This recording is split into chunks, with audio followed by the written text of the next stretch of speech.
Atau biasanya sih yang cukup sering adalah habis makan kita nggak duduk atau nggak ini, tapi kita rebahan. Jadi makanannya reflux naik ke atas. Nah itu juga bisa terjadi gara-gara kebiasaan kayak gitu.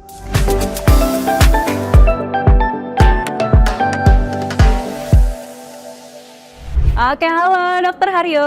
Halo. Sehat dok? Sehat. Nah dok, jadi hari ini kita mau ngobrol-ngobrol tentang sebuah topik yang kayaknya lagi populer nih dok di kalangan anak muda yang mungkin mereka tuh kadang suka memanggil dirinya tuh remaja jompo gitu ya. Mungkin saya salah satunya nih dok, karena mungkin terlalu sibuk kerja, tapi jam tidurnya jadi nggak bener, jam makan juga nggak bener gitu. Tiba-tiba kok sakit perut gitu ya, tapi kok sakit perutnya tuh yang agak beda gitu loh dok, yang agak bikin panas di dada dan kadang bikin sakit di ulu hati juga gitu. Nah ini kan udah mulai penyakit-penyakit indikasi di lambung gitu ya dok ya, yang mungkin kita sering memanggilnya sebagai GERD. Nah mungkin nih dok, karena dokter ahlinya nih, nah mungkin saya mau nanya-nanya nih dok hari ini, boleh nggak sih dokter jelasin GERD itu sebetulnya apa dan sebetulnya apa aja sih symptoms-nya gitu loh dari GERD itu sendiri? Oke, GERD itu kan sebenarnya kan panjangan dari gastroesophageal reflux disease. Oke. Atau jadi adanya asam lambung yang reflux atau yang naik ke esofagus atau ke kerongkongan kalau bahasa Indonesia. Letaknya asam lambung itu harusnya di lambung, tapi pada pasien GERD ini asam lambungnya malah naik ke kerongkongan. Jadi di tempat yang tidak sesuai akhirnya memunculkan gejala. Nah, asam lambung itu sendiri kan bersifat asam ya. Akhirnya ada perasaan terbakar, terutama di dada, di tengah ya, sampai kadang-kadang sampai ke tenggorokannya pahit dan segala macam. Nah itu untuk gejala-gejala yang berhubungan dengan pencernaannya. Kadang-kadang juga bisa memunculkan gejala-gejala yang tidak ada hubungannya sama sekali dengan pencernaan. Misalkan kayak batuk, sampai sesek, sampai rasa kayak serangan jantung, sampai rasa seperti kayak orang asma, itu bisa juga. Jadi gejala GERD itu sendiri karena asam lambungnya naik di tempat yang tidak sesuai dengan tempatnya, menyebabkan gejala yang cukup luas ya. Oke, itu tadi dokter semua simptom-simptom itu saya pernah mengalami tuh dok, yang kayak mulai agak dadanya kok agak berdebar, terus kayak agak panas. Jadi itu tuh semua sebenarnya adalah simptom dari GERD ya. Nah sebetulnya tuh apa sih dok yang menyebabkan GERD itu bisa terjadi? Oke, sebenarnya kalau misalkan kita ngomongin GERD itu kan dia bersinggungan atau bareng-bareng sama yang namanya asam lambung ya. Nah asam lambung itu sendiri kalau misalkan dia menyerangnya di lambung, kita nyebutnya gastritis atau radang lambung. Tapi kalau dia sampai ke esofagus atau ke kerongkongan ya kita nyebutnya sebagai GERD. Nah gejalanya tadi sudah saya sebutkan, lebih ke atas, perasaan panas dan lain-lain. Nah bagaimana bisa terjadi? Banyak faktor. Bisa jadi faktor psikologis atau faktor ya stresornya tinggi, kerjaannya penuh tekanan, akhirnya asam lambung produksinya lebih banyak. Yang kedua faktor gaya hidup misalkan merokok, atau biasanya sih yang cukup sering adalah habis makan kita nggak duduk atau nggak ini, tapi kita rebahan. Jadi makanannya reflux naik ke atas. Nah itu juga bisa terjadi gara-gara kebiasaan kayak gitu. Obesitas, berat badan yang tinggi ya, berat badan yang obes, terus faktor makanan juga dapat memengaruhi. Oke, tapi siapa aja dok kira-kira orang yang lebih beresiko nih untuk terkena GERD? Apakah itu hanya karena pola hidup atau mungkin ada profil-profil tertentu yang lebih riskan gitu? Oke, ini sebenarnya tidak ada data pastinya, cuma ini berdasarkan pengalaman ya. Kalau kita lihat ke orang-orang yang lebih mudah terserang GERD, biasanya orang yang kalau tadi saya bilang orang yang karena stresornya tinggi ya. Nah itu juga bisa, jadi biasanya orang yang cukup kayak panik ataupun lebih gelisah itu lebih mudah. Tapi bukan berarti semua orang yang seperti itu pasti GERD, itu satu. Atau sebaliknya, bukan berarti semua pasien GERD pasti orang yang gelisah, enggak. Tapi lebih mudah ya, satu. Yang kedua, orang yang berat badannya over atau obese, itu lebih mungkin. Yang ketiga, ya tadi konsumsi makanan atau hal-hal yang dapat menyebabkan GERD. Contohnya kayak rokok tadi, terus kopi, coklat, ataupun ya makan makanan yang rasanya terlalu kuat seperti pedas, sambal itu juga bisa. Sama pola hidup ya, kebiasaan yang mungkin akan sering rasa tuh kebiasaan kita makannya langsung banyak, terus main handphone tiduran. Ya. Nah, itu reflux. Oke, itu kayak banyak tuh yang dilakukan ya Mas saya dan mungkin my friends di luar sana juga. Ya. Nah, tandanya nih dok, dari penjelasan dokter, kalau mau mencegah nih dok, mencegah GERD, tandanya diet atau perubahan gaya hidup, itu tuh ngaruh ya tandanya ya. Ada mungkin cara-cara tertentu nggak dok mungkin untuk kita tetap menjaga pola hidupnya tuh sehat supaya kita bisa menghindari kena GERD nih gitu. Oke, pertama yang kita harus tahu tuh bagaimana cara mendiagnosis dengan benar gitu ya. Nah, tadi kan kita ngomong ada perasaan nggak nyaman di dada seperti panas. Yang pasti kita harus pastikan dulu ini memang GERD atau bukan. Kalau di dada kan kemungkinan bisa jantung, bisa jadi paru-paru, atau bisa jadi pencernaan, GERD, bisa jadi ototnya. Anggaplah kita sudah evaluasi dengan benar ini GERD gitu. Nah, kalau memang sudah didiagnosis GERD, maka ya jeleknya atau bukan jeleknya ya, orang-orang dengan GERD tuh kadang-kadang suka berulang karena sangat berhubungan dengan gaya hidup juga. Kayak contohnya tadi nurunin berat badan itu wajib. Habis itu saya selalu merekomendasikan pasien-pasien supaya jangan rebahan minimal 2 jam, 2-3 jam kalau itu setelah makan. Habis itu konsumsi yang biasanya mungkin kalau zaman sekarang, anak-anak zaman sekarang termasuk saya juga, kopi itu juga biasa minum. Aduh, kopi ya. Coklat juga, nah itu bisa memengaruhi keadaan GERD. Rokok atau yang mungkin rokok elektronik juga itu juga sangat memengaruhi ya. Oke. Hal-hal seperti itu.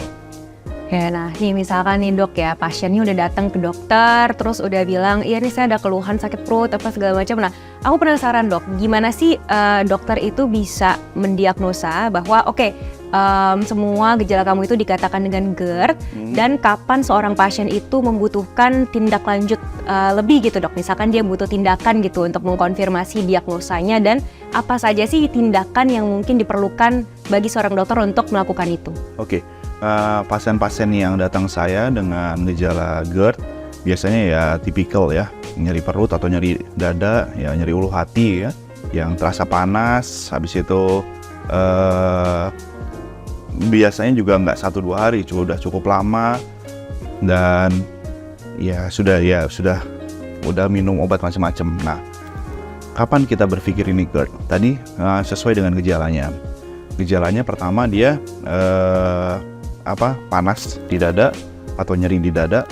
Kadang-kadang hal yang sangat tidak spesifik atau ditemukan dari dokter yang lain. Misalkan dari ada keluhan vertigo, telinganya berdengung. Ternyata setelah berobat ke dokter THT, dievaluasi asam lambungnya yang naik. Itu juga bisa sangat-sangat tidak berhubungan dengan pencernaan, itu juga bisa ya. Atau ya tadi panas dada, batuk yang kronis, sudah dikasih obat, di ronsen, sudah diapa-apain, dicari tahu nggak ada masalahnya.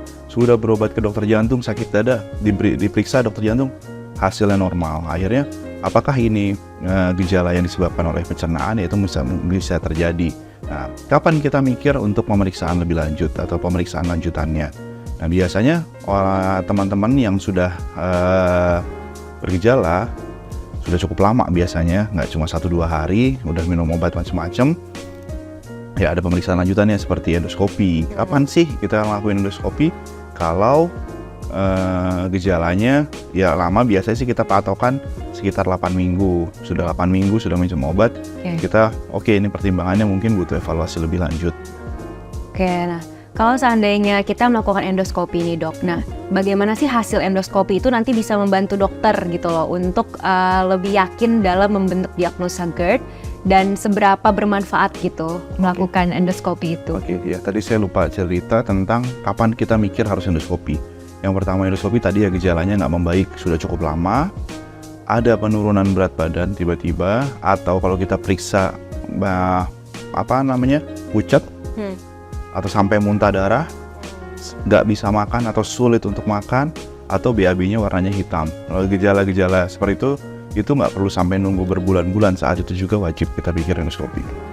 Nah, kalau kenapa? Karena kita takutkan hal yang lain, perdarahan aktif, ataupun yang kita nggak suka, mungkin ada hal yang lain yang bukan berhubungan dengan GERD, tapi keganasan atau yang lainnya. Nah itu kita pikirkan untuk endoskopi. Sekarang kita berpikir oke, udah lama nih udah minum obat macam-macam nggak membaik, kita pertimbangkan endoskopi. Apa sih yang bisa endoskopi lakukan? Endoskopi itu kan prosedur ya, kita masukkan kameranya kecil, cuma nggak nyampe sekeliling saya, agak panjang, pasiennya biasa tidur, kita masukkan lewat mulut sampai ke lambung. Oke. Saya selalu bilang ke pasien yang terjadi sama ibu atau bapak, kalau kita di sini pasien bapak ibu masuk terus tidur 5-10 menit bangun sudah selesai, perutnya masih utuh. Oke, jadi mungkin terkesan menyeramkan di awal, tapi sebenarnya itu nggak harmful ya tindakannya. Ya itu cuma prosedur diagnosis. Nah apa yang bisa kita lihat? Dari endoskopi kita bisa lihat ada luka yang disebabkan oleh asam lambung. Dia asam lambung yang naik ke kerongkongan, ke esofagus, dia kan ngebentuk kayak luka-luka gitu di jaringannya. Nah itu yang menentukan grade-nya, ada grade A, B, C, D gitu. Kalau grade-nya makin tinggi, makin kita bisa bilang ini grade-nya makin parah. Kalau makin rendah, bukan asam lambungnya yang makin parah, mungkin penyebab lain yang bisa jadi bukan karena asam lambungnya, tapi stresornya yang lebih tinggi. Jadi mungkin asam lambungnya mungkin naik, tapi dia lebih sensitif, jadi lebih asam lambung naik langsung kayak panik atau apa, itu juga bisa. Jadi itu bisa menilai. Itu satu. Yang kedua, kita juga bisa melakukan kalau memang ternyata grade yang tinggi ataupun apa, ada perdarahan aktif, kita bisa langsung stop perdarahannya dengan endoskopi itu sendiri. Kita bisa kayak diklem ya, diklem gitu, pasiennya nggak kerasa, yang tadinya misalkan HB-nya turun atau ada perdarahan, ya dengan endoskopi kita bisa klem, perdarahannya bisa selesai. Dan yang terakhir, kalau misalkan ada sesuatu hal yang mencurigakan, jaringan misalkan tadi lukanya kok luas, mencurigakan, kita biopsi, ambil jaringannya kecil, dibawa ke laboratorium untuk dilihat ini selnya normal atau tidak. Kalau selnya normal, oke. Tapi kalau ini peradangan, seberapa berat? Kalau dia ternyata berat, ya kita treat. Oke, nah tadi kalau dari penjelasan dokter nih, memang lebih baik itu untuk mengecek dari awal ya dok ya. Tandanya jangan sampai nunggu udah parah dulu gitu. Karena kadang orang banyak yang takut kan ngecek. Aduh aku nggak mau tahu, aku kenapa, takut ternyata misalkan parah, terus jadi overthinking gitu. Ya sebenarnya ya itu kalau kita ngomongin soal overthinking itu bisa tadi kan kapan kita mulai, kita ada indikasi ya. Kalau misalkan pasien baru sakit 1-2 hari, saya nggak akan langsung ini, nggak juga. Tetapi mungkin ada yang satu hal yang bisa diobatin tadi ya. Kalau misalkan teman-teman juga bisa pikir overthinkingnya, kok saya udah 2 minggu 3 minggu minum obat nggak membaik. Dengan kita endoskopi kita bisa langsung lihat, pastikan penyebabnya gitu, langsung bisa bilang oke, ini problemnya ini, obatnya seperti ini, berapa lama, targetnya seperti ini. Jadi kita bisa tetapkan dari awal, ya overthinkingnya lebih baik ya harapannya. Betul, aduh makasih banget nih dok. Ini saya sebagai orang yang mengalami asam lambung nih juga jadi insightful banget nih ngobrol sama dokter. Nah mungkin dok terakhir nih sebelum kita akhiri sesi yang insightful banget ini, nah, mungkin dokter ada nggak pesan-pesan untuk Maya Friends di luar sana yang mungkin juga mereka mengalami nih keluhan-keluhan terkait lambung atau asam gitu ya, apalagi untuk remaja-remaja jompo masa kini nih gitu. Nah apakah dokter ada pesan-pesan untuk menjaga kesehatan mungkin, atau mungkin untuk menindaklanjuti keluhan-keluhan yang sedang mereka rasakan? Oke, ya untuk Maya Friend mungkin yang terpenting adalah ya jaga kesehatan, makan makanan yang benar, gaya hidupnya yang benar, olahraga jangan lupa. Terus kalau misalkan ada gejala-gejala pencernaan, jangan lupa kontrol. Jika apalagi sudah pengobatan sendiri ataupun sudah berobat beberapa lama nggak ada perbaikan, lebih baik dievaluasi lebih lanjut.